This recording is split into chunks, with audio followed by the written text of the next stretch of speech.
as I've been saying, it's probably the most complete stalk I've ever seen Sindile.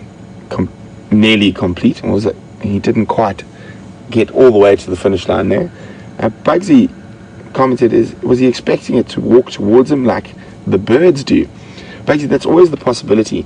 I think he assumed the Steenbok might have continued to dig and fiddle around in that area a bit longer. And just that little bit of inexperience. While that Steenbok was digging, he probably should have made that initial charge. His body did shape to do that, and then for some reason he flattened out again. Now he's sniffing where the Steenbok was.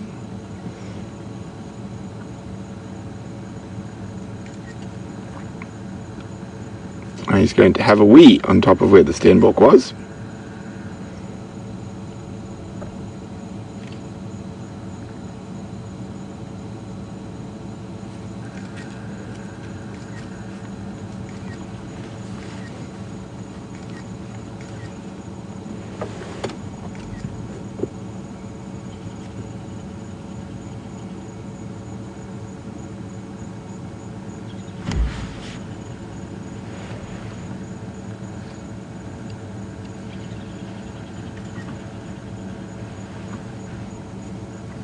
Can hear those squirrels again. I don't think they're alarming at him just yet.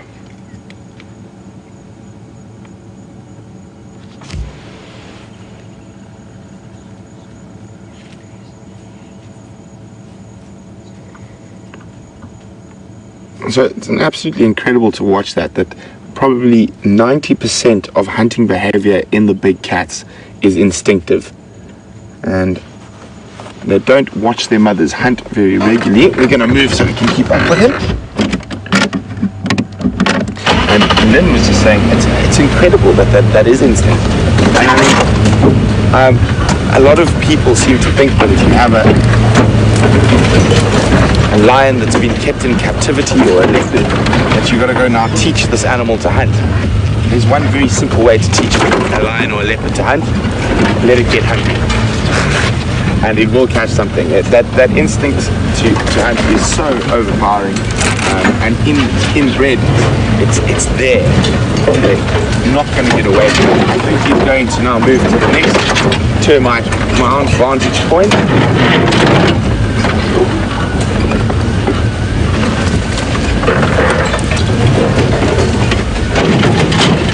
Watch out, Andrew.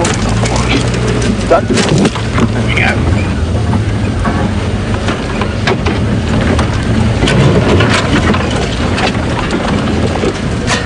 Oh, no, he's putting his head down a hole. That's not very clever. The warthog came charging out of there, young man.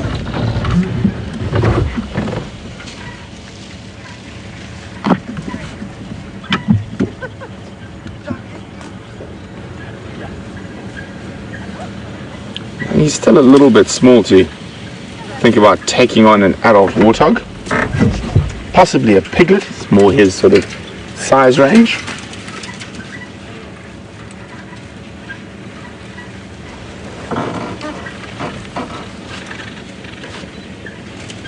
Guys, I hope you're getting some great screenshots. He has provided us with so many over the last while.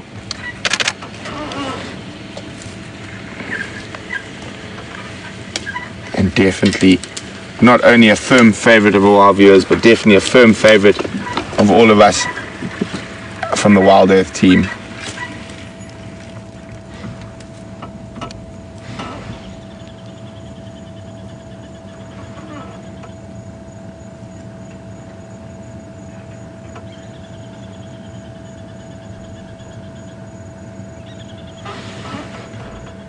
Let me smelt something there.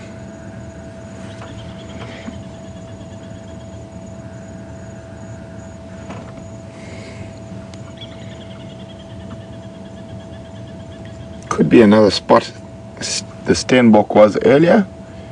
Difficult to say. Yeah.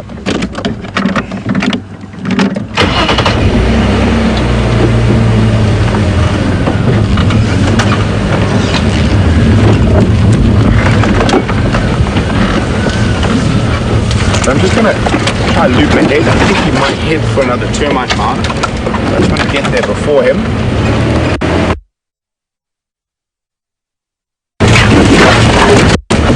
heads there.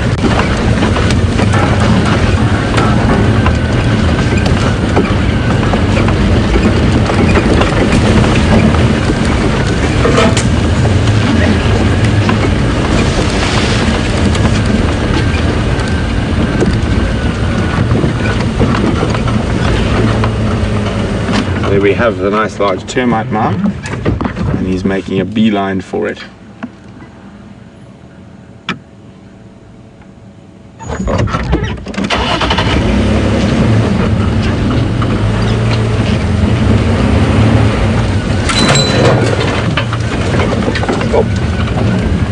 There we go. Right on cue.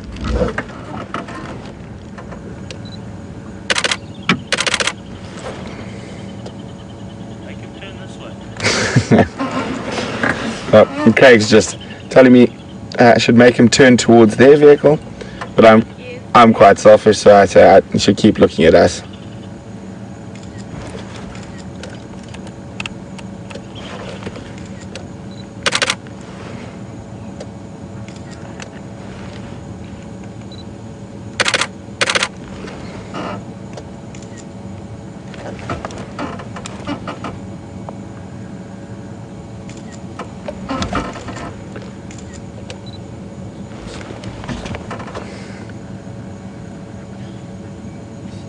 Now, is he going to descend or is he going to find a spot to perch?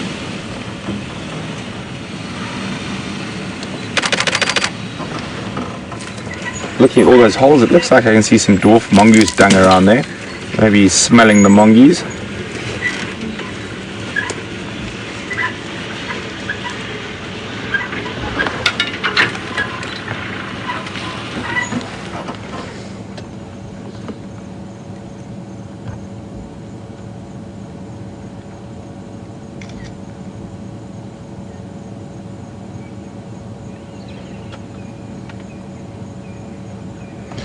So, even though he's not quite hungry yet, he's definitely getting there.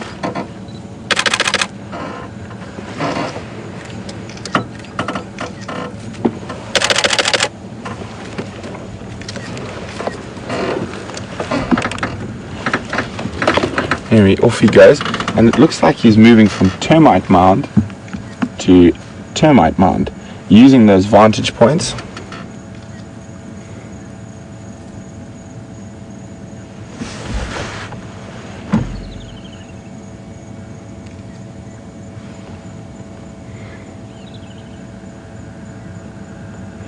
You can hear those squirrel alarming. I wonder if he's considering to try chase another squirrel up a tree.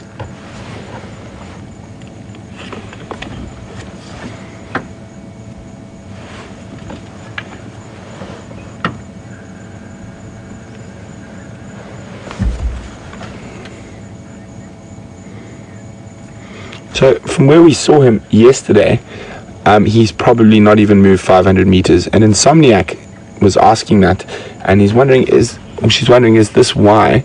Is this because he's waiting for his mother to return?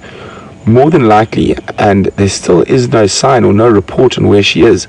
So it's going to be interesting to see how long he stays here. I think he's been here a week in this general area. Whether he is going to continue to stay here or start moving a little bit more out from here on his own without his mom. So we're going to shoot around to the next termite mound.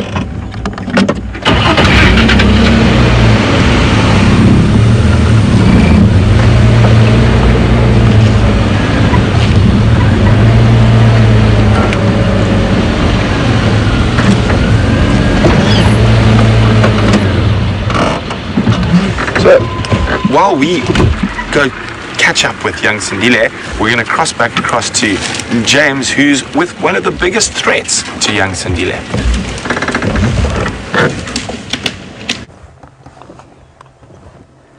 Hello everybody, I hope you've had a magnificent time with Sindile, and from cat we go to another spotted half cat.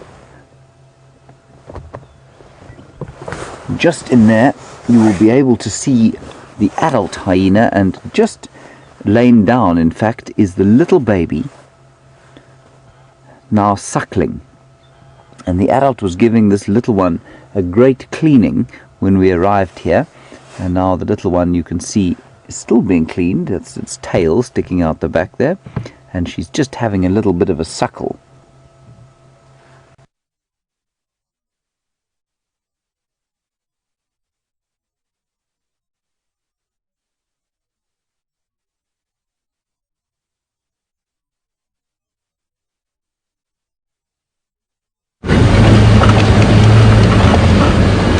What?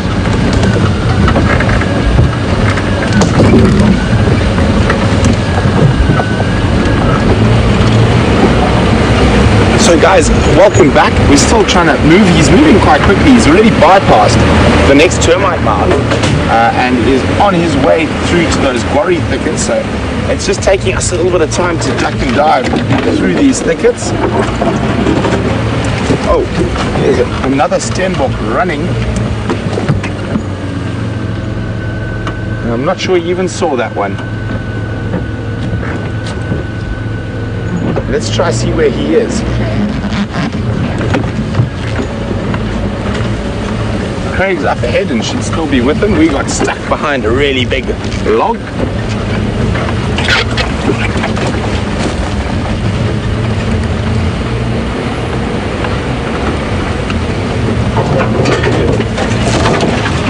You did see that Steenbok, and I'm sure that Steenbok was galloping away from him. The one positive for him with, there we go, you can see the Steenbok there and the leopard there, and the Steenbok's definitely noticed him, so he's moving away from the Steenbok.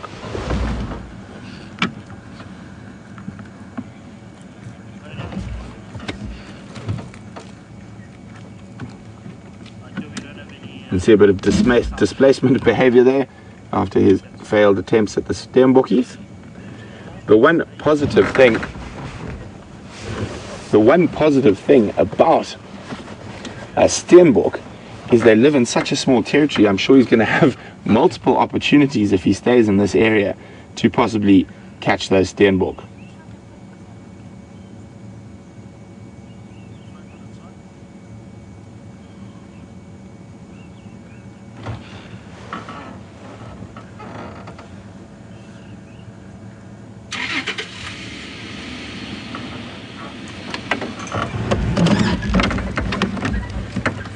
Okay, we're going to see where he's off to now.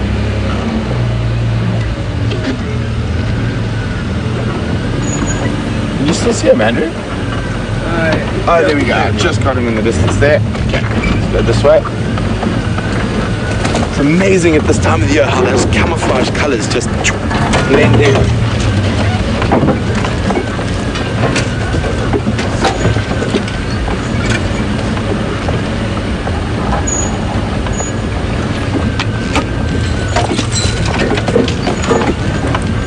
So while he's on the move, we're going to see where he's off to.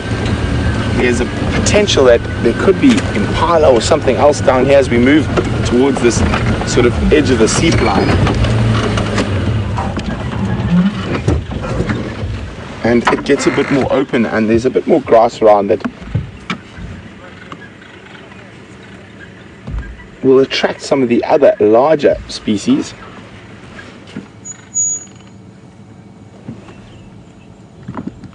But this is the wonderful thing about young male leopards.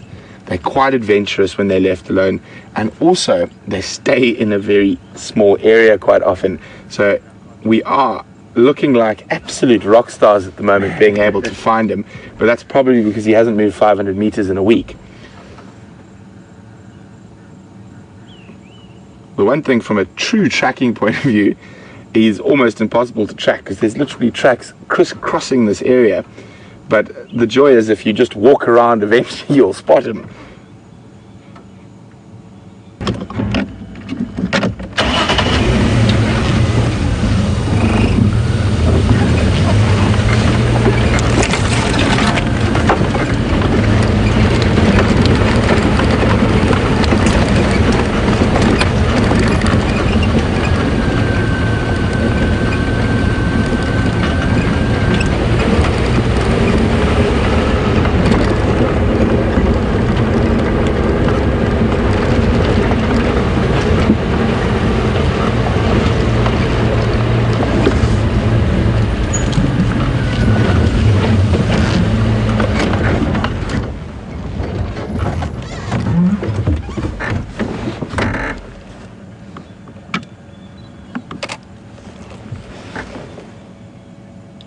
crossing the road. He is moving into an area that is potentially quite difficult to stay with him. I mentioned it for those of you on the Sunset Safari why we didn't spend more time crashing and bashing looking for him, because when he moves into those tambueti thickets, we can't drive through there. They're a very slow growing tree and they don't spring back like a lot of the other trees we drive over, and they are very important trees. They do hold the erosion areas around new drainage lines together. So obviously we don't want to cause any damage to the bush around us. So if he does happen to move into those tambueti thickets, unfortunately we will be leaving him. But for the moment he's heading parallel to them, so all is fine and dandy. And it might be a grey morning and sunrise safari here, but it's certainly not a dreary one with young Sindile.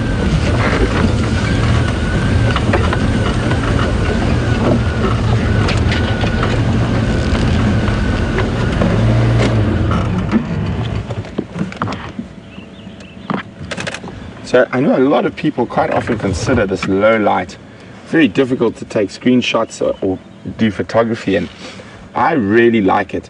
It makes you think a little bit more about the pictures you take and the screenshots you do, and also gives a really wonderful opportunity for black and white conversions.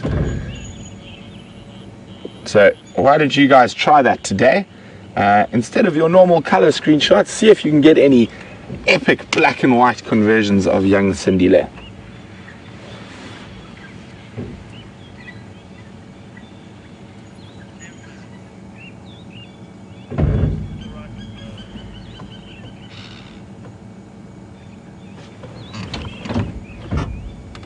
I'm just going to think about how I can get through.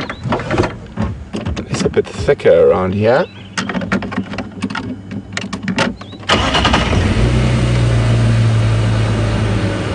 Andrew, you feeling skinny? Think we're going to fit through there? Yes. Okay. Andrew thinks we're feeling skinny this morning, so we're going to try.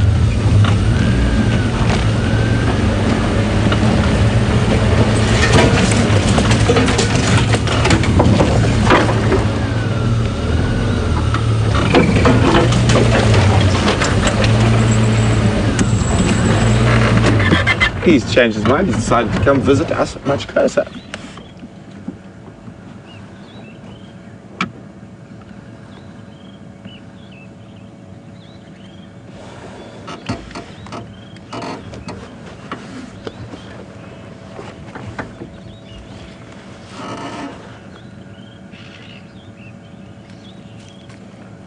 So I mentioned a term I should have explained a little bit better to you guys earlier, and Sammy's just asked me to clarify what displacement behavior is, and especially pertaining to a leopard. So once he realized the Steenbok had seen him, instead of sort of re-attempting to chase after it, leopards will often then sort of, like he did, go stretch on a branch, clean their claws, or the most common one you see, and specifically with adult leopards, is once they've been spotted, they lift their tail high up into the air and they walk right in front of whatever they've been stalking, pretending that they weren't actually stalking them. So it's sort of, once the game's up, once they've been spotted, they sort of start showing that behavior.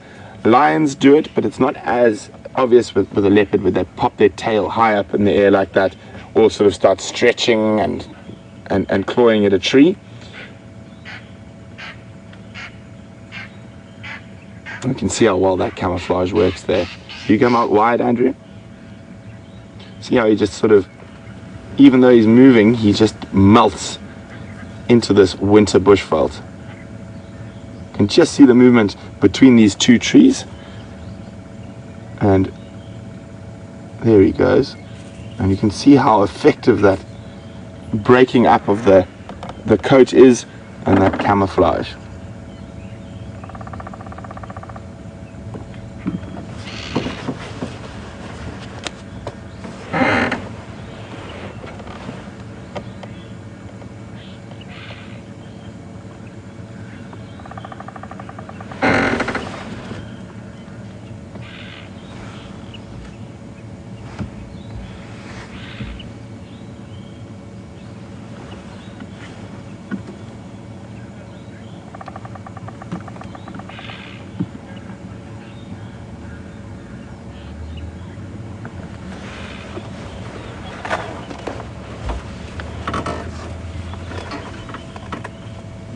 Just waiting to see where he's heading off to next, and that will dictate where Andrew and I are going to try head off to next.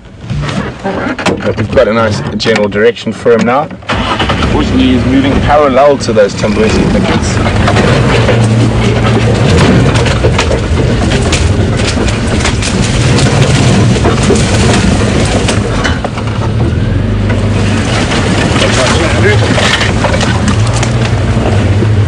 Hold it. There we go.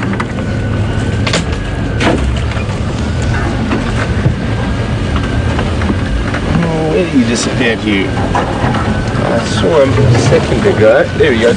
Running up a tree.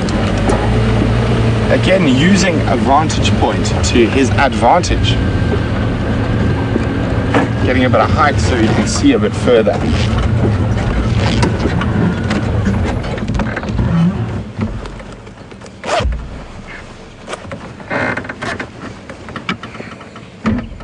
I'm just going to take my jacket off quickly. Even though it is quite overcast, it has warmed up extensively.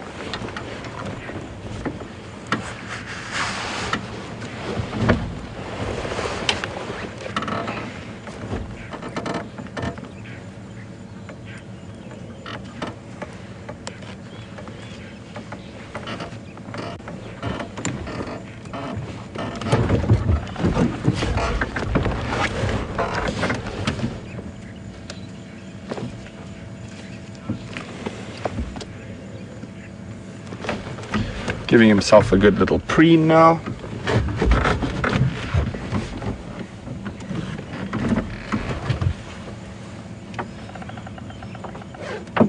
And if you hear zips and things, it's Andrew doing the same, also losing a layer.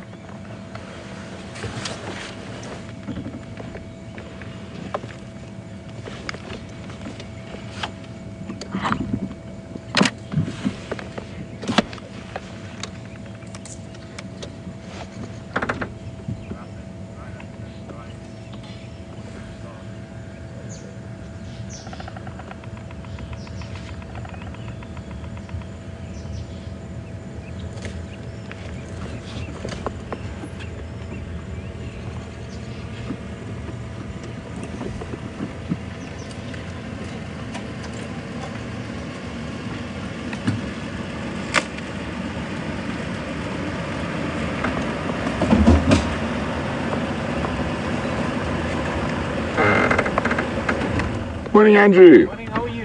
Very thanks. Good. So Andrew's come to join us with this young male. Just looking himself there. The shadows, these shadows can't be on. Shadows can't. Oh, nearly a whoopsie there.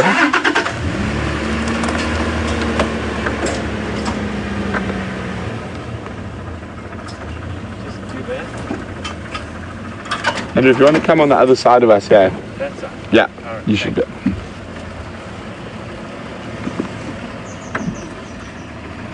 So we all work together, all the guides from all the different lodges, to bring their guests and you, our guests, the best possible experiences and the best possible sightings.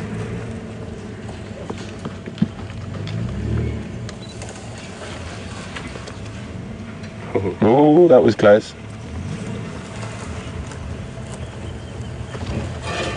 Oh, now he's decided he doesn't want to face us. How was that? Yes, good.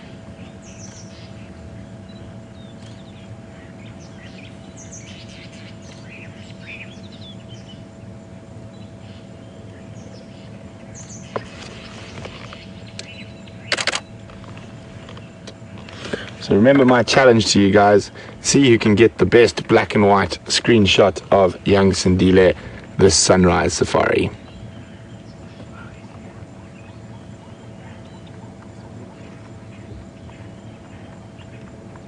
Itchy, yeah? And if you guys hear that noise coming through, that's a aeroplane probably coming to deliver some very happy guests who are about to start their safari somewhere here in the northern Sabi Sands.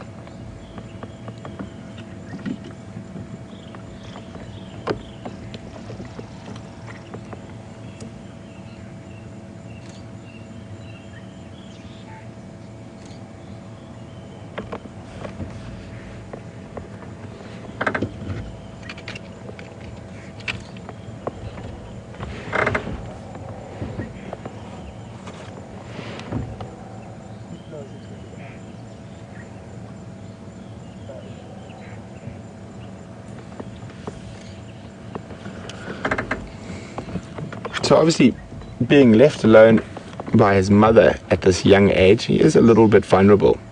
And Reme was wondering what would happen if he came across a 2-year-old leopard. Would they fight? I think if Sindile had any street smarts, he would run. A 2-year-old leopard is physically a lot bigger and would probably try kill him. So they would fight if it came to that. But I think if young Sindile's got any street smarts, he would run as fast as possible away from that larger leopard.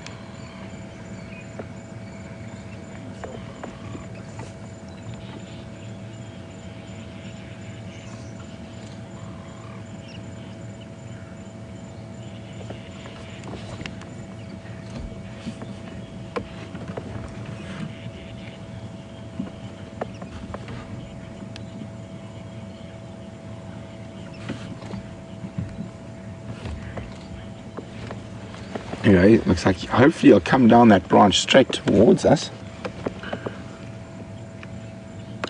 And we can see his paws there, and they look almost too big for his body. And with young male leopards, that's quite common. They do have quite a lot of growing to do into their feet, just like I did.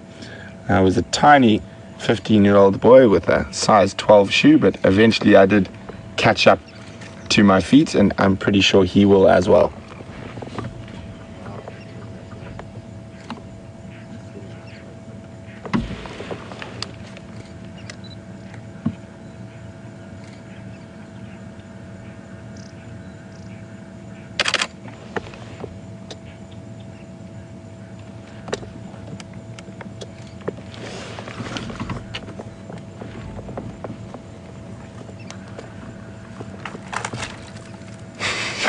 Whoopsie, that was a bit of a bumble.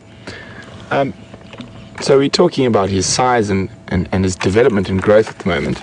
Oh, let's play with a piece of bark. And Chris is wondering what's his approximate weight at the moment. So I'd say he's probably around 40 kilograms. Maybe a little bit less, but around 40 kilograms. About the same size as a smallish female leopard for this area.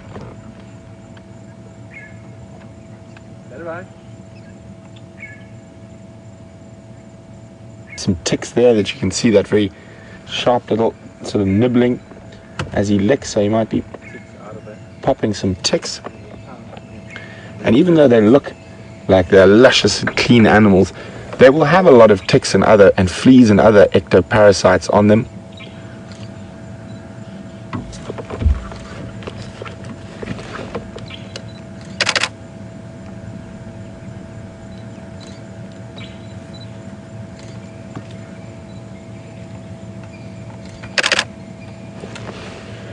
Almost keep waiting for him to stumble, and there he goes. He's going to walk down that branch. I don't know if it's going to... Oh, it will hold him. And then attack the end of it. Yeah.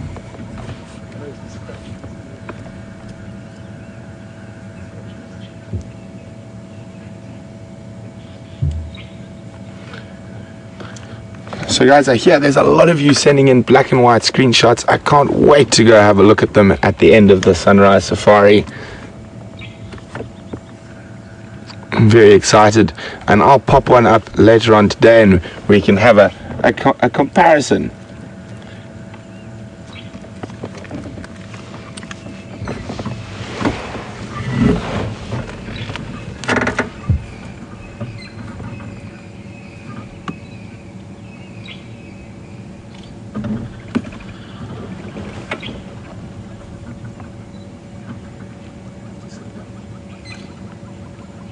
Not quite finished preening yet.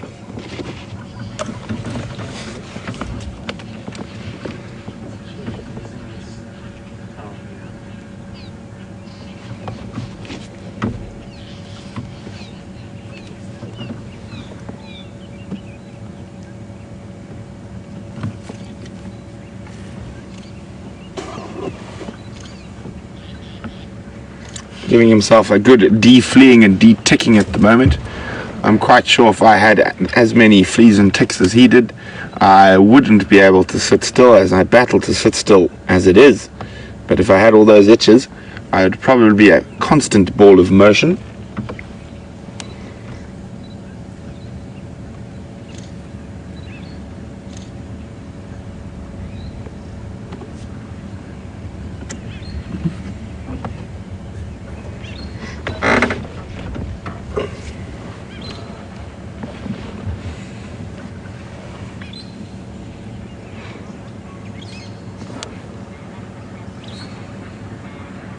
There we go. You see that very distinct, and I'm pretty sure most of you at home would have seen your domestic dogs and cats also use that sort of very short little sort of nibble.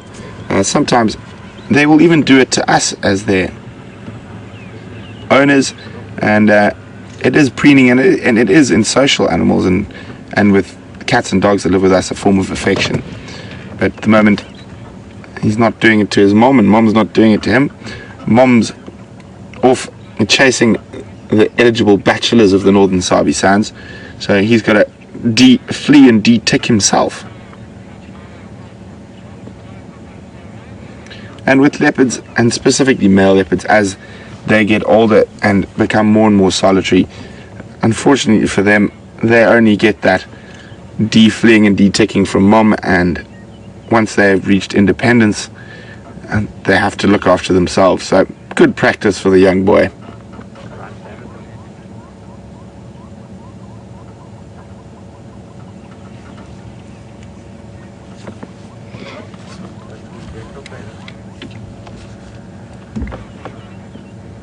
You drove in fast? No, the radio was on. So you drive, you drove vehicle from Jeremy. And you turn around.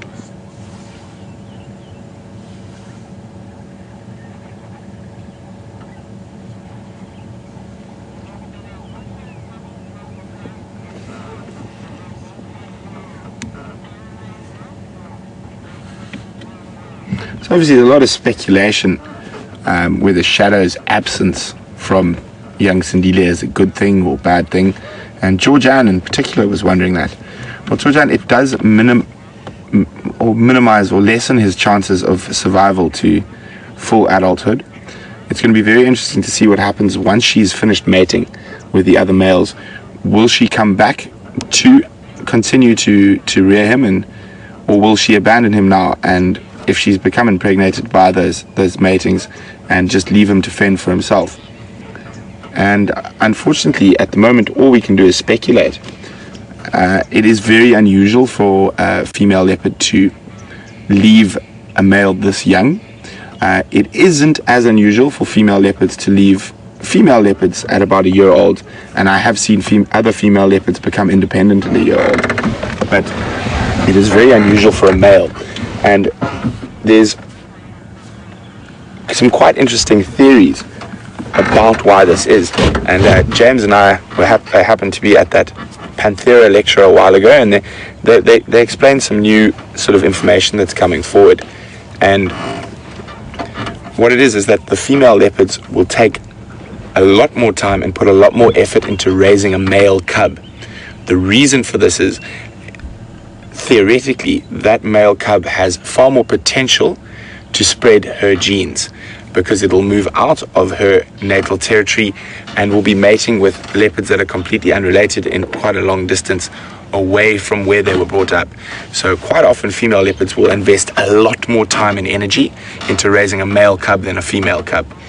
They give the female cubs a bit of a better chance, but what they do is they will actually give away a piece of the core part of their territory to a female cub, and so she gets a sort of nice start out in life with a really good territory, and then she'll go off and fight and maybe extend her territory being older and more experienced. And that's how they give their female cubs a good chance of survival. And with male cubs, they'll often raise them till about 2 years, and even sometimes longer than that. I've seen nearly 3 years that a male cub has been dependent on its mother. So normally, always male cubs will be independent much later than female cubs, and that is what's quite unusual about this current scenario. And it's going to be very, very interesting to watch over the next few months, even the next few days and weeks, to whether Shadow returns or he is out on his own. If he is on his own, it's by no means a doom and gloom, but his chances of success are far lessened. As you could see, that little bit of experience in that Steenbok hunt we watched this morning, there is still a very good chance he can survive, but obviously less so if Shadow, or less so if Shadow isn't looking after him. If Shadow is looking after him to that sort of 2-year period, be much bigger, far more adept at hunting. If we take a look at the other 2 male leopards we used to see regularly in this area, Quarantine and Kunyuma, who are the sons of Karula, by the time they were independent from their mother, they were very capable hunters, and they were really quite large leopards. Whether he's still very small, probably smaller than most female leopards, even though he is taller than Shadow now, he doesn't have the bulk. So it'll be it is a very interesting time to watch what happens. And one thing we must always remember, just because we've seen it before and the guidebooks say this is how it should be, animals don't have to listen to it. They don't read the guidebooks. So it is a very interesting time, and I'm really glad we are here to document what's happening at the moment.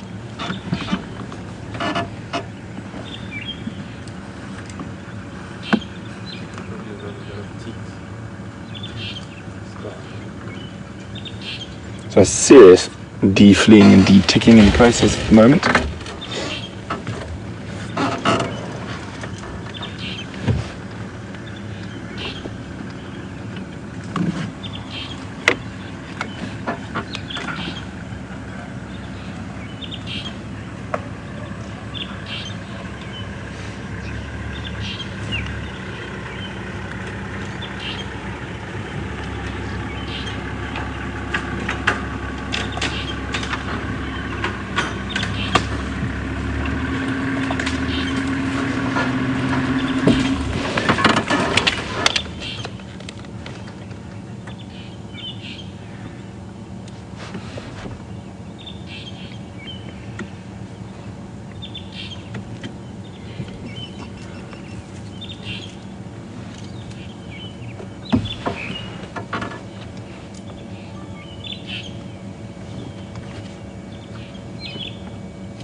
Oh, excuse me.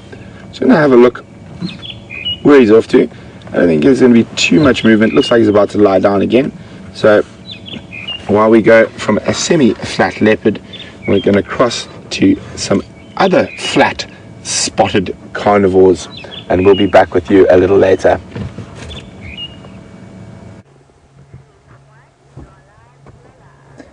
Hello everybody, welcome back to Wendy, where there is a little hyena having a bit of a meal. In fact, it is a massive meal, and we have been sat here now probably for the last half hour, and that hyena has failed to stick its head up once, but for when I hit a log, and it ceased its suckling for a little while and then went straight back to it.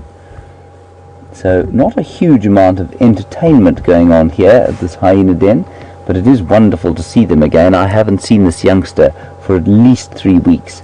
So very nice to see how its black fur is starting to turn spotty like its mum's. And just an interesting one there, you can see the scarring on the back of that mother, who we think is the matriarch of this clan, and she has been scarred. Viam was postulating possibly by a lion, and I think that's probably a good call. Maybe the nasty scrape of a lion's claw ripping across her back as she tried to escape from a kill, or as she tried to steal the kill from a large lion. And usually hyenas will carry on suckling for probably sometimes up to a year, but definitely for at least 6 months, and that's longer than most of the cats will keep doing it. They only wean quite late, and that's apparently, you'll read in the textbooks that that's because the adults do not bring meat and food to the den. We've comprehensively proved that to be absolute nonsense. We've seen them doing it, especially at the other den. They drag carcasses huge distances back to the den, so that the youngsters, probably not one this young, but certainly the slightly bigger ones, say about 8 or 9 months, so that they are able to start eating some meat. Because the youngsters are a real hindrance initially when they go on the hunt or the prowl with the adults. They just don't know what to do. and obviously they don't have the strength to keep up. You can see her ears are fairly torn to bits from a lifetime of running through some thick bush, probably squabbling with other hyenas at territorial fights, and of probably having so many cubs that like to play with the ears, of course.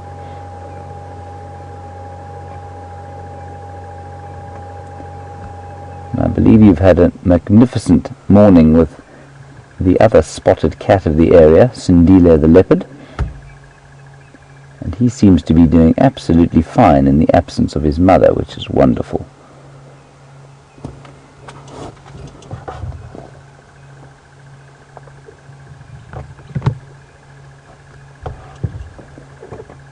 It's very unconfiding of that cub not to, I think it's actually gone to sleep on the booth, as it were.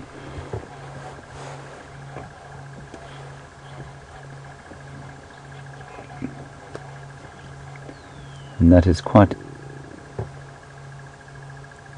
irritating because we can't move the vehicle in here. There's lots of wood. It's a very, very clever den site, completely unlike the other one where you could drive around and around the termite mound without sort of having to worry about it. This one, there is wood all over the place, holly bushes, and on the mound there a scotia tree or weeping bourbean tree, and then lots of combretum and knobthorn everywhere else. Just hear a hornbill coming in to visit, and all is at perfect peace here at the moment.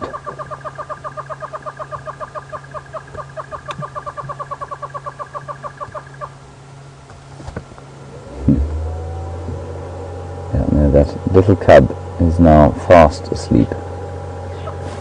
He did come in here very early morning to check and had absolutely no luck with anything, and then we came back and obviously the adult had come back from its night of foraging and the little one came out to feed.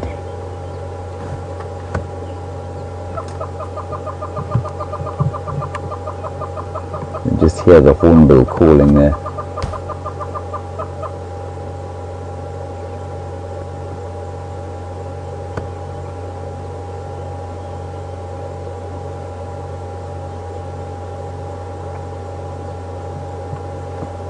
So the adults will be off foraging now. We did see another adult before we came here, that headed off into Buffelshoek to try and see if it could possibly find the Nkahuma pride, which is being tracked in Buffelshoek as we speak. And I think you'll find that I don't know how long you've been with us, but certainly for the new viewers, this hyena den is quite new, and the old one, there were another 2 generations of cubs that were just getting to the stage where they were old enough to start moving with the clan, and I haven't seen them here before, and I'm wondering if perhaps they are now not that they haven't left the den permanently, and they're probably following the rest of the clan when it is on the prowl. And I think that's what's going on here. And while they won't prowl all day, what they will do is go and find somewhere nice to lie up under the ground, and they don't stay together all the time, especially in this area. They tend to forage far more independently than they would in an area, say, like the Serengeti, where they will hunt in clans of up to 50 individuals. And here they tend to forage alone, and I'm sure that this matriarch was probably prowling around during the course of the night, possibly even visiting us in our camp, where there was an enormous noise at about 12 o'clock last evening, and then coming back here once the night's foraging had been done to feed the youngster and see how she is doing. We still don't know yet what sex she is, but I'm going with a female. I think this is a female.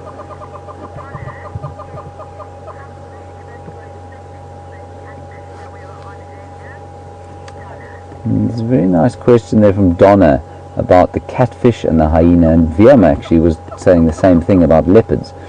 We've seen some enormous catfish in those drying puddles around some of the water holes. And Donna, you want to know if a hyena would eat a catfish. Donna, I'm pretty sure that they would, you know, and I said to VM, I think the leopard would probably eat a catfish, but for the fact, remember now, that because they've been in that mud, a catfish that lives in the mud will taste like mud. Now, they're not particularly fussy eaters, these hyena, so I suspect at night they probably do go and eat the odd catfish. But maybe have a look at the Djuma Dam cam and keep watching there and see if that isn't the case. I can't ever remember seeing a hyena eat a catfish though. Leopards certainly are known to fish, but I'm not sure about hyenas. I can't see any reason why they wouldn't eat a catfish though. And while she does have quite a nasty scar on her back, she looks to be in pretty good nick otherwise. Hips are not showing, plenty of muscle all over the hips there.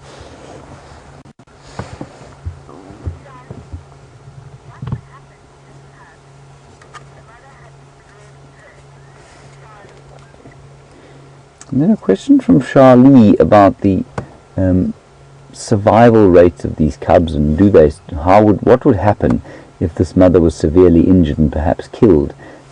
Charlie, I think the hyena youngster here would then unquestionably die.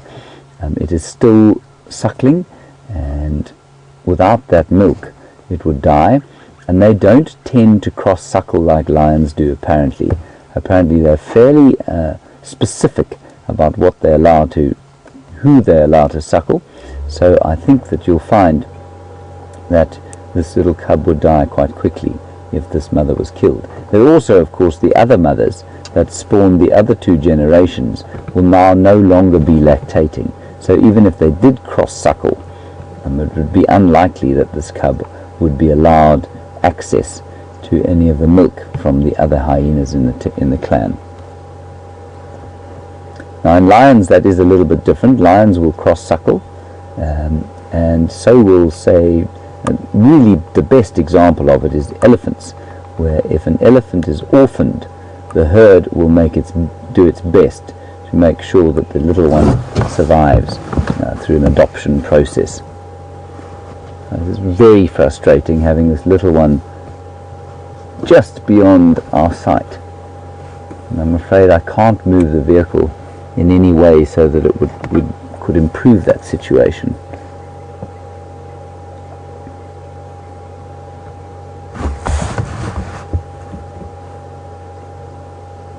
As you can see, a hyena, unlike a leopard, so you've been looking at pristine Sindile, who is magnificently sort of coloured and no scars on his body, and the same goes for his mum shadow, and indeed for a lot of the big males that we see, even those that have had fairly tumultuous lives. Now, that is because they will avoid physical confrontation at just about all costs. They really don't want to engage in any sort of physical fight, because if they do, of course, then they can't hunt, and if a leopard can't hunt, it will die. And the hyenas are not the same. They can afford to take far more risks because they're such effective scavengers and because they live in a clan, so they can rely on others to help them out. And the same goes for lions and for wild dogs, which although, so if we look at a lion for example, they're certainly not known for their egalitarian ways, but what they will do is kill. And if you're a limping lion in the pride, you can keep up and perhaps get something to eat. And that's why lions and hyenas tend to be a lot more scarred and beaten up than the pristine leopards we see around here.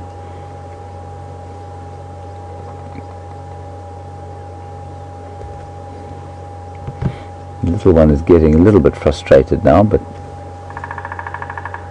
you hear that? That's a woodpecker, everybody. That's a bearded woodpecker making its territorial tap. It's found itself a perfectly hollow tree somewhere around here. It's a perfectly hollow dead tree. There, I can see it. It's that lead. I think it's a dead knobthorn there. Can you see it there? Right. I can't see the tree, the bird, but I can see the tree. I'll keep an eye on the hyena in case it pops its heads up.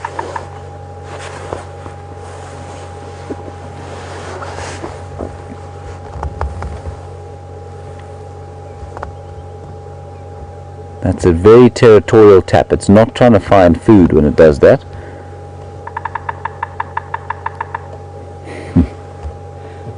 So we know it's a bearded woodpecker.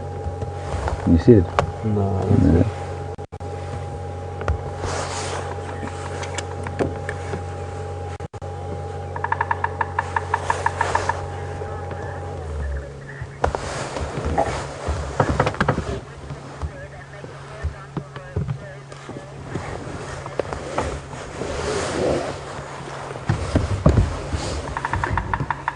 And while we're sitting here listening to this woodpecker, a question from Rebecca, a very nice one from North America.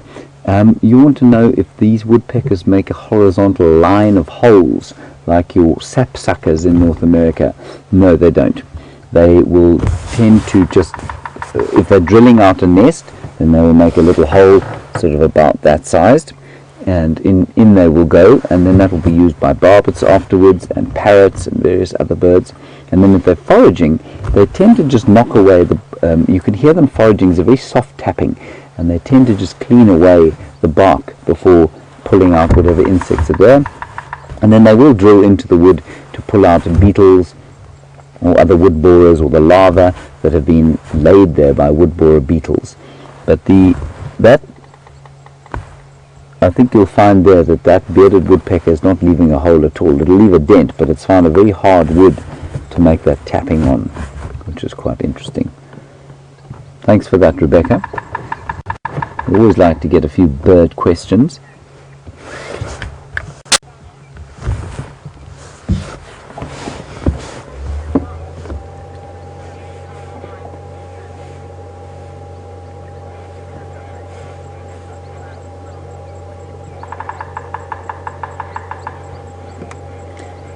Now you've been watching Sindile, who is just about a year old, just over a year old, and supposedly not independent yet. I'm beginning to suspect that he's going to become independent before he thinks he should. And we've been looking at this hyena mother who's very clearly, very dedicatedly feeding her mum. And a very nice question from Marianne in Boston about whether or not hyenas are more dedicated mothers, and is that a function of the fact that they suckle for longer?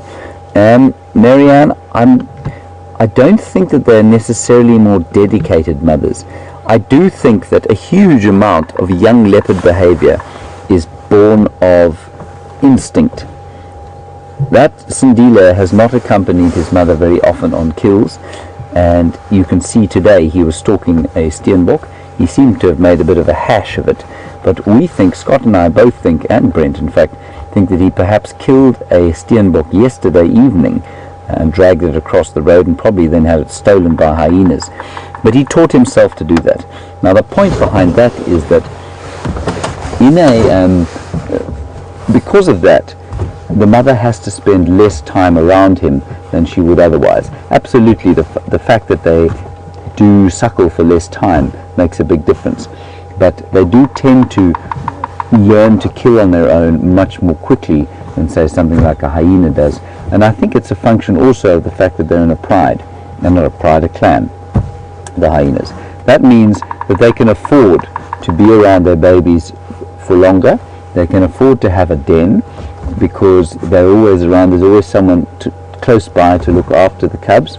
And when they go foraging, I think it's more complicated possibly as a hyena, and so I think there's a lot more learning going on than there is perhaps with a leopard.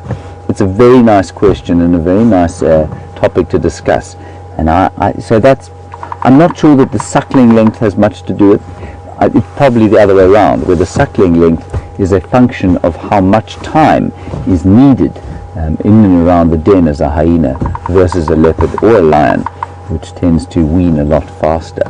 Very nice question. Thank you, Marianne in Boston. I hope I've answered it. If I haven't, please send through another one with pleasure. The youngster is still, well, seems to have gone back to sleep now, although Mum is awake, definitely, listening to the woodpecker tapping away.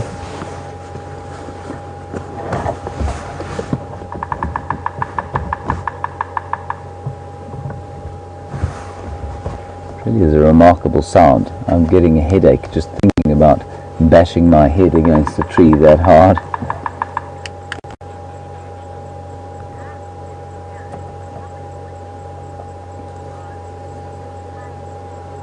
And so we're listening to this bearded woodpecker thrashing his head against a hollow tree. And Heidi, you want to know how many woodpecker species we get here? Well, in the country, I think there are about 10, but in this particular area, the only ones that you can hear, or the only ones we get here, are 4 of them.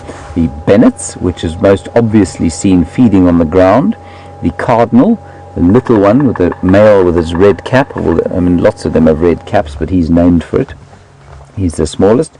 Then, of course, the bearded, which is the biggest and has the longest bill, and then the golden-tailed, which, like all the other woodpeckers, has a golden tail. I'm not sure why it was named for the golden tail versus the others, and its most distinctive feature is its very nasal squeaking call, and that's the best way to identify that if you don't get a good view of him.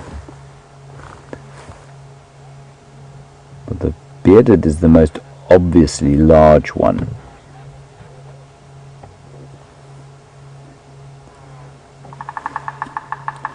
And just to keep you posted on the lion situation, the Nkuhumas, like I say, a pride of 4 females, and now 4 sub-adult females, at least 2 sub-adult females and 1 getting large young male. They are being tracked on Buffelshoek, north of us. The Birmingham 5 are to the east of us on Torchwood, and to the south are all the rest of the lions. Djuma remains a lion-free zone at the moment, but at least we have magnificent Sindile, who has provided us now. I think he's into this might be day 7 on his own. Today is Thursday. He's probably on his own now for at least 6 days. And I wonder, he's starting to move a little bit more, and I wonder if he isn't in the process of basically thinking to himself, I don't know if Mum's coming back, and maybe I need to start looking after myself. And as I'm sure you've noticed, he's not thin. He's definitely managing to kill on his own, which I think is just fantastic.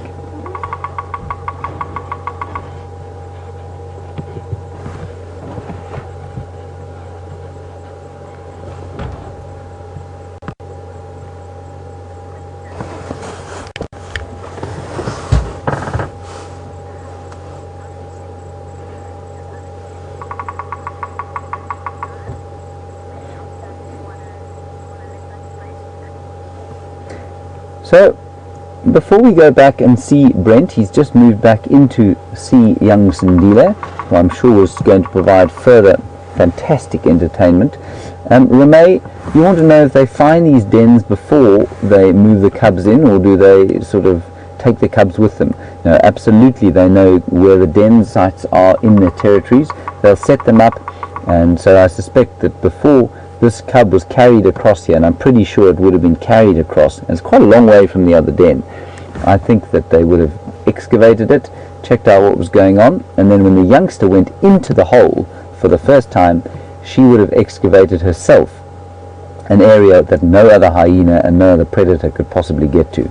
And they do that because they need to be in a space that is small enough that no other predators can get to them.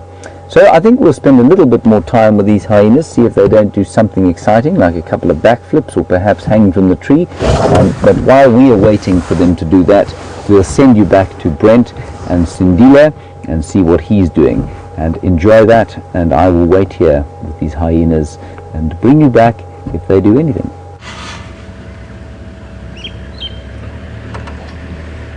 Welcome back, everyone. As you can see, we are still with young Sindile. Just give me a second. I just need to help the other vehicle reposition. They're coming behind me. If you come around from the other side, you'll get a good view. There's not really a gap behind us here. So if you come back around towards the road and come through that side.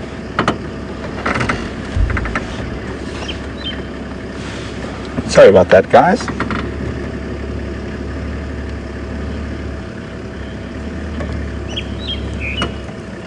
So he's moved a little bit from where we last were, but no real action. A bit more ticking, but now just chilling out, and it's quite a nice weather for a young male leopard. Oh, and as we say that, he's on the move again.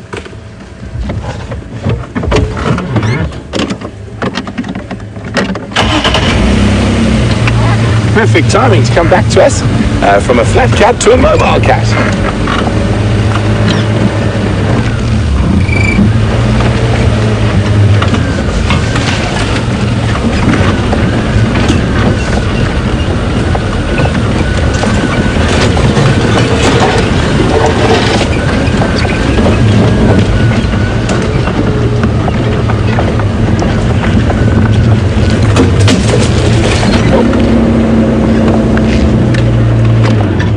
Change direction again. He's directly behind some quarries now. He's going to stand by to see which way he moves before we do.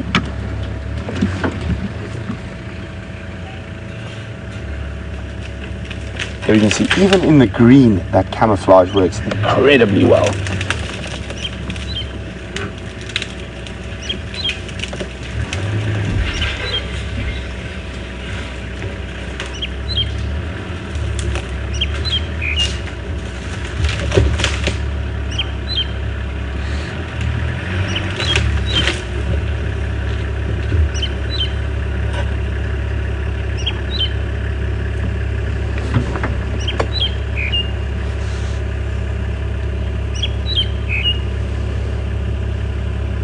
So as I was saying, it's really nice weather for him at the moment. It's very cool. I actually felt a few little specks of rain a few seconds ago. So with this cool weather, it enables him to be a lot more active than if it got really hot.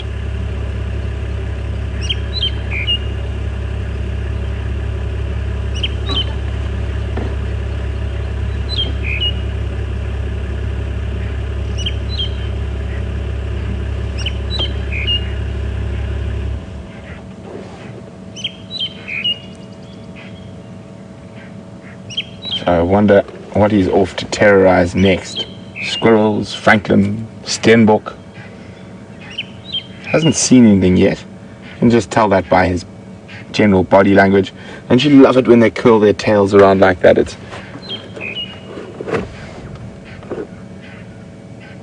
He's still moving relatively stealthily. I don't think he's seen anything. Just having a smell around there.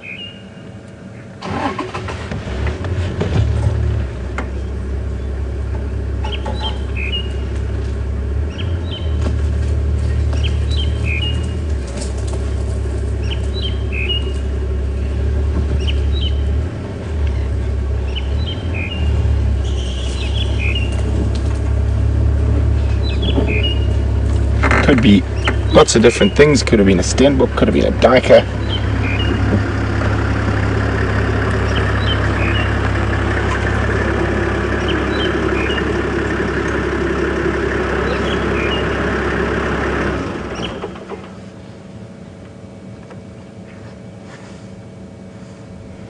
So he's not as fat as he was when he was left here, but he has definitely eaten since his mother's left him here. And obviously catching lots of things, probably sustaining off birds, mostly franklins, and maybe even the odd squirrel and dwarf mongoose. But I mean, Scott did find those drag marks, so he did catch something bigger yesterday, but it looked like he got robbed by hyenas. Oh, he's going to have to lie down.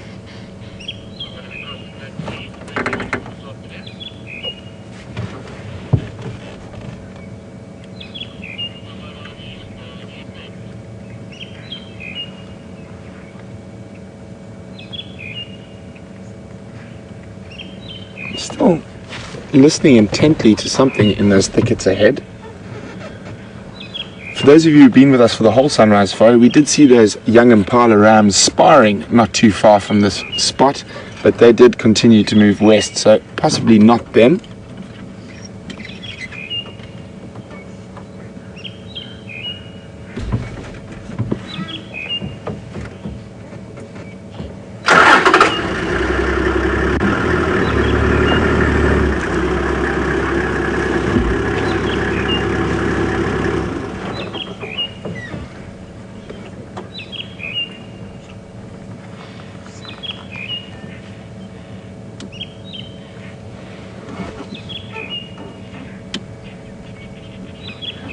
So obviously there's quite a lot of speculation to where his mom might be, and a lot of viewers, I mean Alla Marie, Ellen, Monica, Sandy, are all wondering, has there been any update on Shadow?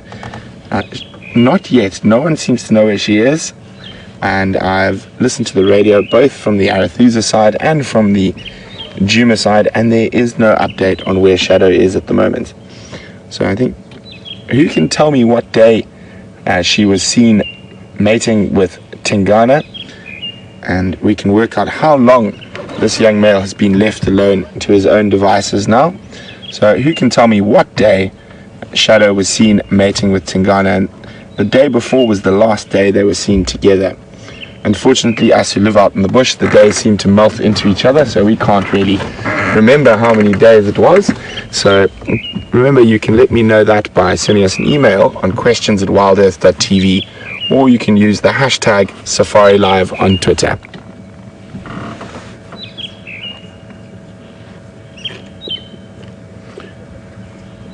I do know there was a report of Shadow seen mating with the Anderson male on Elephant Plains, and that was obviously after she had been mating with Tingana.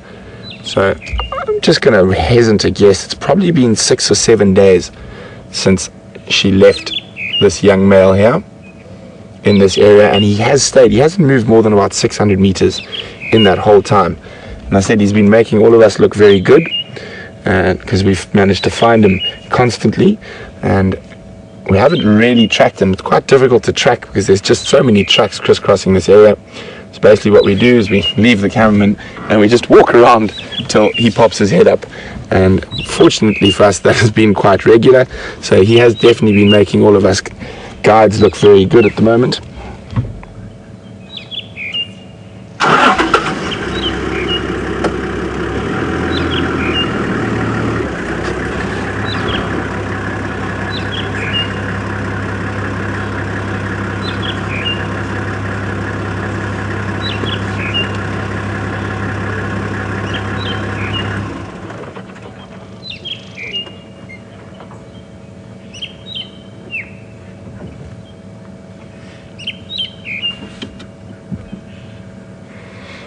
So as we've mentioned quite a few times, that it's not all doom and gloom for young Sindile that he's been left alone by Shadow.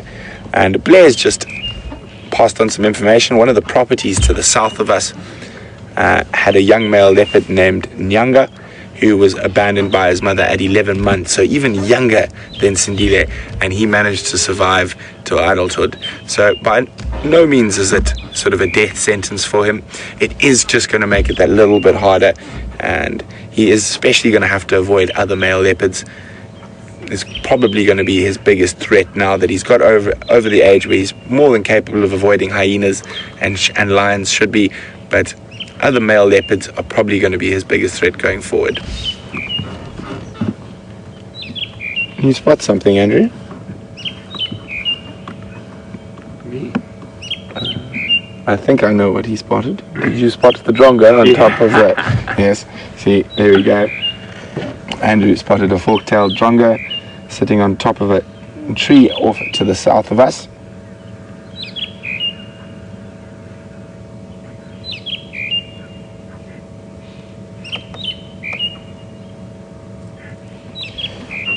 Making lots of noise and looking for insects, but doesn't look to be actively hunting at the moment, rather just actively making a calling.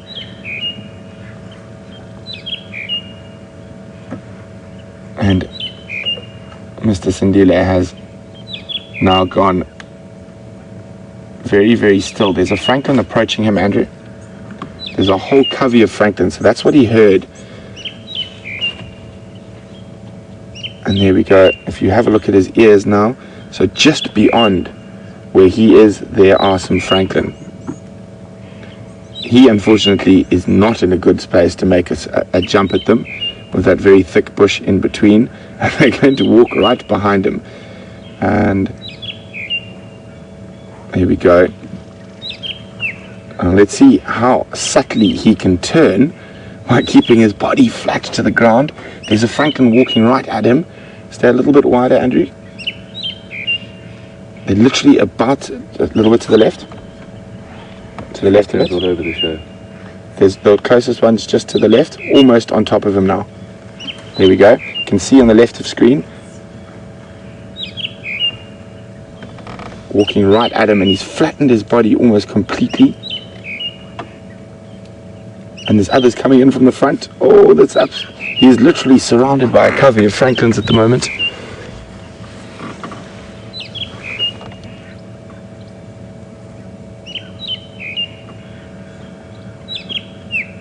And he just happened to be lying in the wrong spot, I think, there. There is one still right in front of him, but I think the most likely one is slightly to the right. But no, it's also going to move in front of him.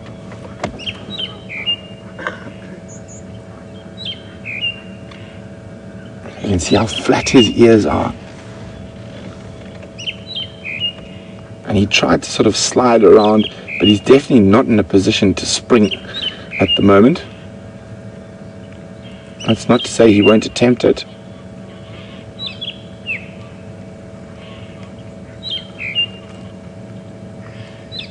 Might see now he's going to try to turn around and try not to be spotted by the francolin.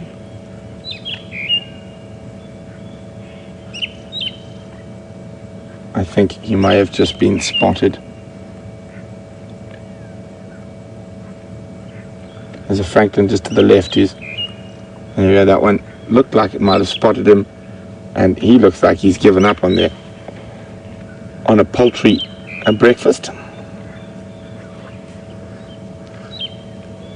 But the one positive for him there is the fact that they didn't burst off in alarm calls and notify everything else where he is. So even impala and other antelope will take notice of francolin alarm calls and other bird alarm calls to signify a possible predator. So that's possibly the best out of a worst scenario for young Sindile.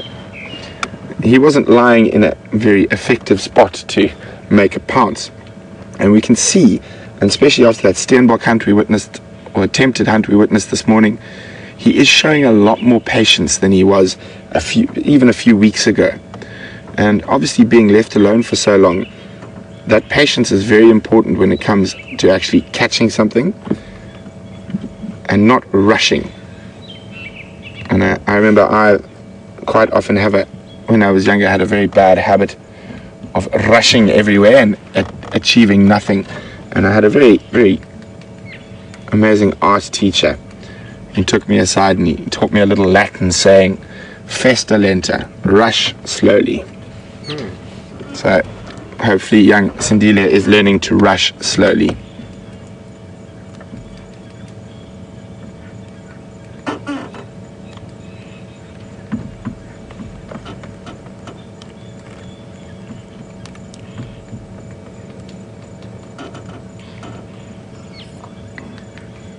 So those francolin have moved off now, and almost none the wiser that there was a leopard right there.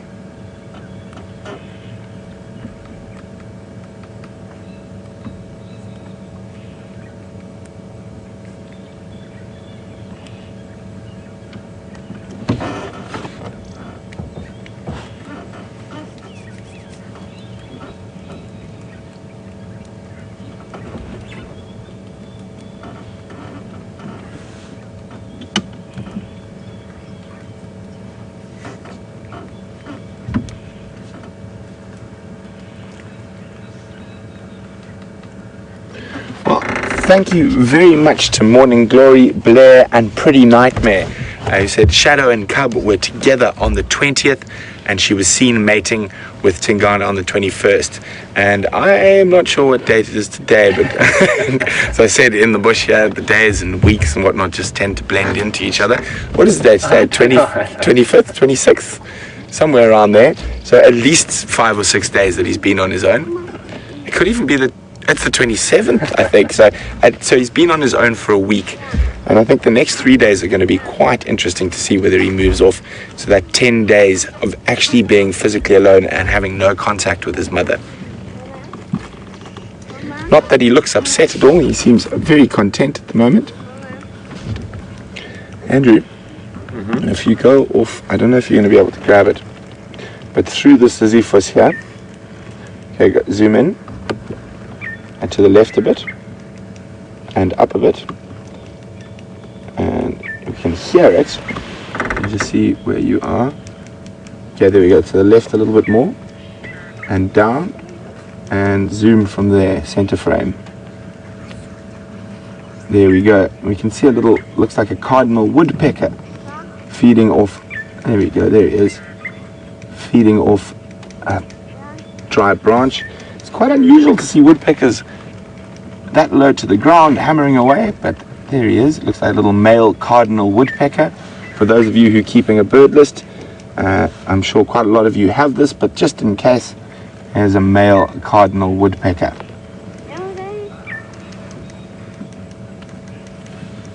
After wood borer beetles and longhorn larvae.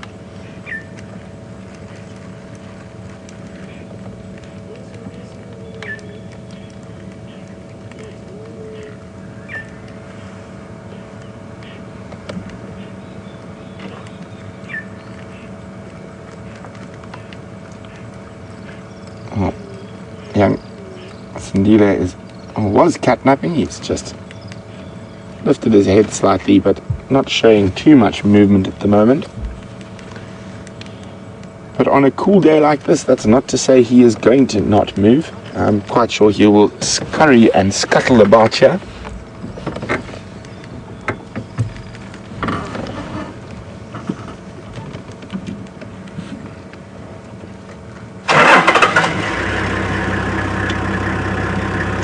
And one of the benefits of lying up in a nice little quarry thicket like this is that he does have the possibility of something stumbling into him as they move through feeding.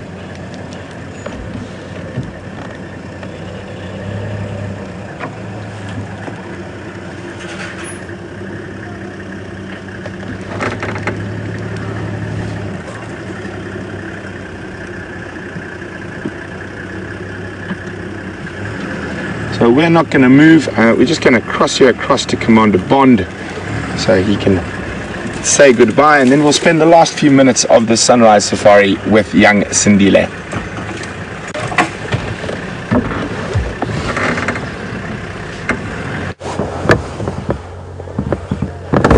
Hello everybody, welcome back to Wendy.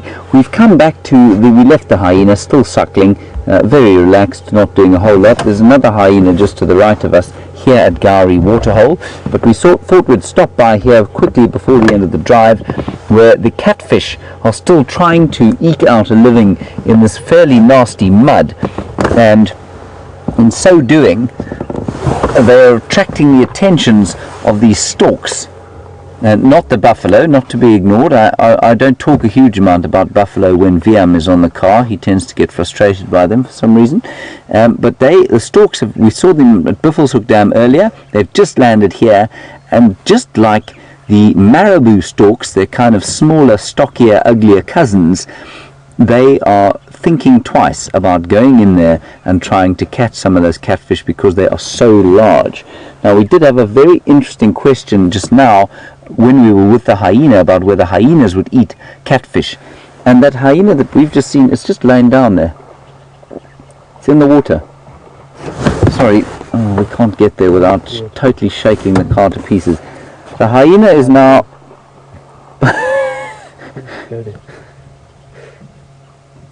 oh God, okay, we're going to do it. We're going to quickly go there. There's a hyena bathing, leaping around in the fresh water there, and I think that it was eating. I think it's very muddy, and I think it was in that mud there trying to get hold of a catfish or two. So very astute question asked there about hyenas and catfish. There are two hyenas here now, one of them swimming, the other standing outside the water.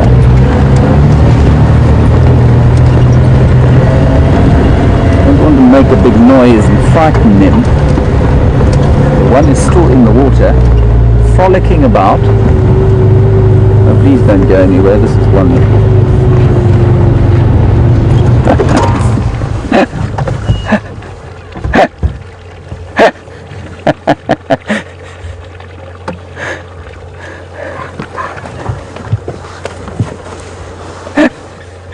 This is unbelievable. I've never seen this before.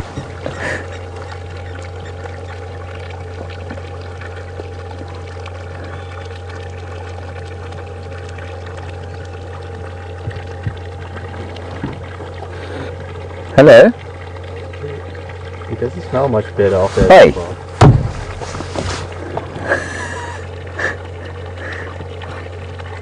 I've never had an adult hyena do that. It's just sub-adult.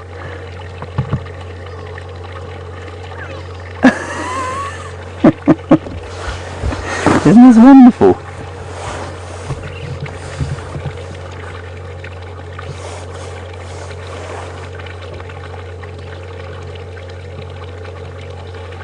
Having a drink.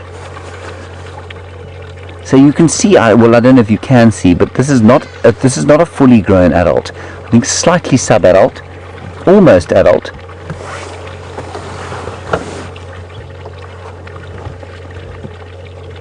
But having a great time frolicking in the water.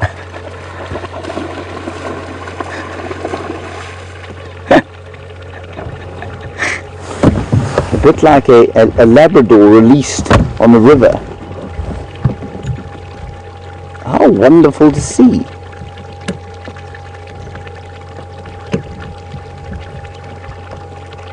Brilliant. And the other one has just gone off towards the dam.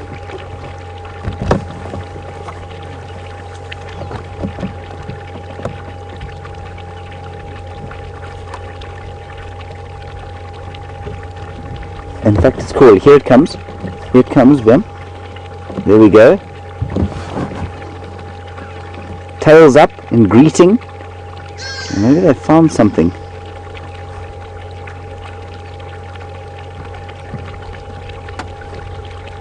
The tail up is just so amusing. They're the only animals I know that do that, except as well the honey badgers. They also do that.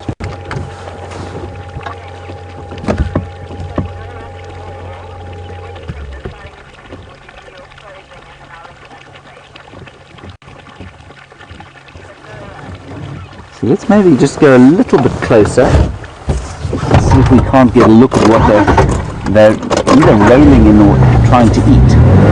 Yeah, I suppose I should put it in gear there.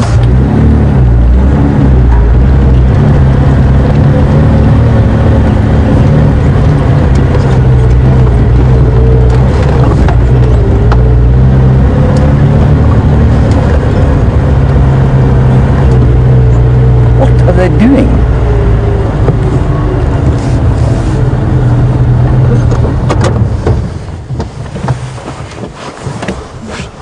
Be rolling around in something. They've smelt something. They may have been marking with their anal glands.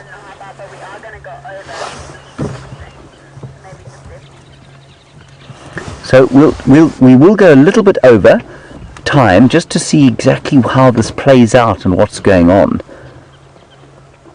Tails right up, very excited. You can actually see the anal gland there, VM, if you will. Yeah, I don't know that viewers need to see that at all.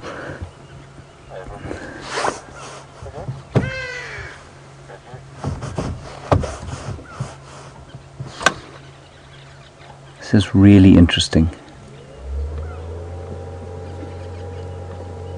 That tail up is a sign of excitement. It's also a sign of kind of threat, or that they are marking territory or something the same like that.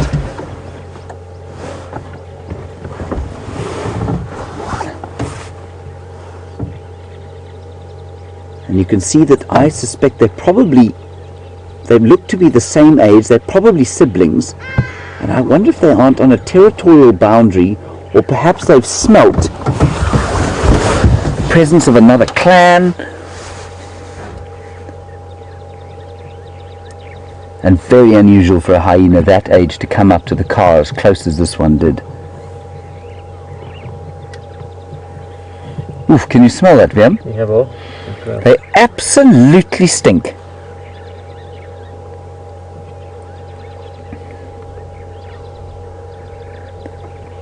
We'll just see what they do.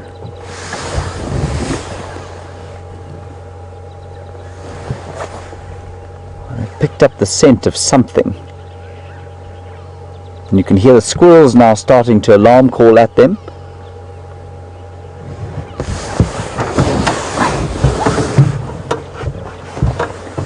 Yeah, I think that's probably the action that we're going to get out of this. We'll just see it for 20 seconds if they don't. Oh, here they come back again.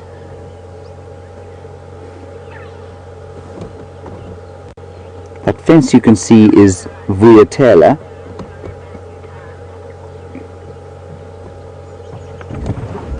Look at this. They've come back to the same spot where they were smelling originally.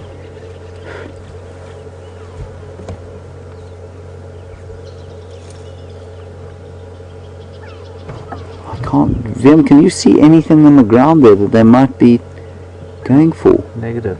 There's not even a wet. You can hear the squirrels alarming at them.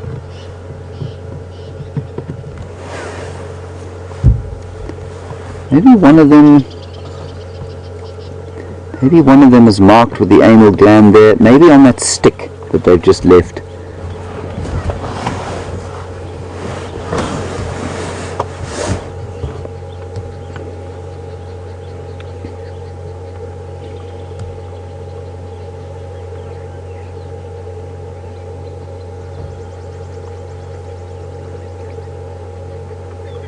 So nice to see hyenas like this. You know, we just don't get to spend enough time with them, I don't think.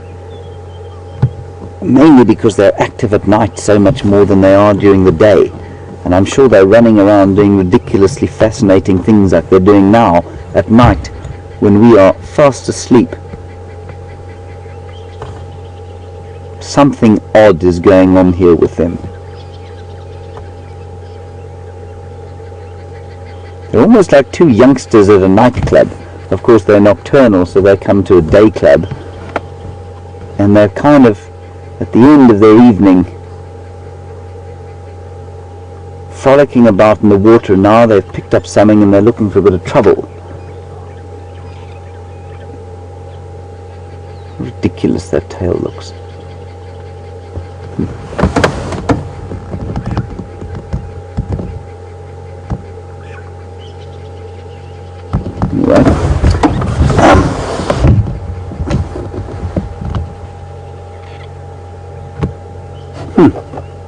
Fascinating, nice way to end the drive.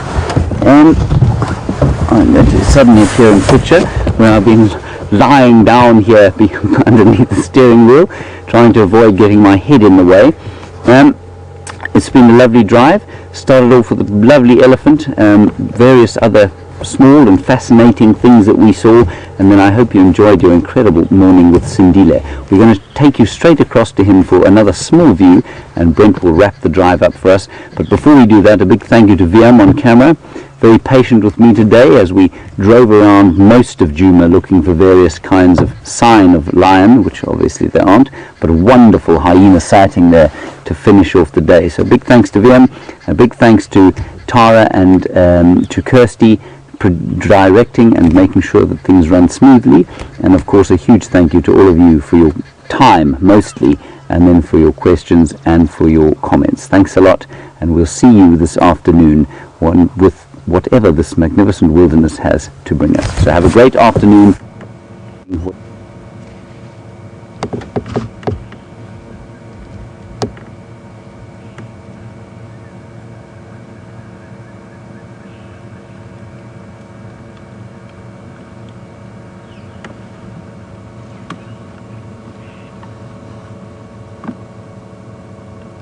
So welcome back everyone, and what a fantastic sighting you guys must have had with James. Hyenas hunting catfish, that's definitely a first for me. Definitely really looking forward to seeing that footage when we get back this morning. But we're still here with young Sindile, who's moved off into a thicket now, and he's probably going to rest in here for a while. Hopefully for him something tasty meanders along close by. But from Andrew and myself here on the Jigger, we've had a great sunrise safari, and we've definitely seen an improvement in Sindile's hunting techniques, and maybe more time alone will definitely improve those techniques even further. So thanks very much for the questions, and thanks for joining us. Don't forget to join the Sunset Safari, and that'll be James and Scott this evening. I'll be out on tracking team. Also, remember, from tomorrow morning, we are going to be having new times. We're going to be half an hour earlier in the mornings and half an hour later in the evening. So half an hour earlier on the sunrise safaris and half an hour later on the sunset safaris. From myself and Sindile and Andrew, have a fantastic rest of your day or morning or evening, depending on where you are in the world. And for the last few seconds, let's have a look at one of our favorites, animals and characters out here on Safari Life.